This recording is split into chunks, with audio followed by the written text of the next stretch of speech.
একটি ছোট্ট গ্রামে থাকত রাহিম নামের এক কিশোর। সে ছিল অত্যন্ত চঞ্চল এবং মাঝে মাঝে মিথ্যা বলতেও দ্বিধা করত না।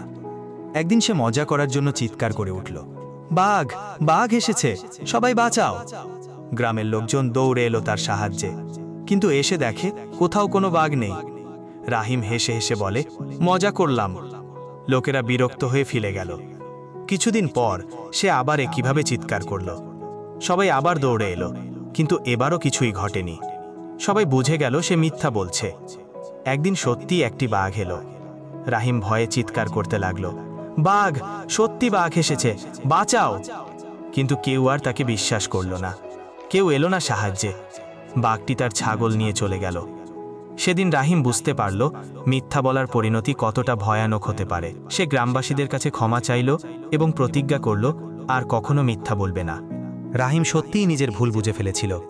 সে শুধু ক্ষমা চেয়ে থেমে থাকেনি, নিজের কাজেও পরিবর্তন আনতে শুরু করল।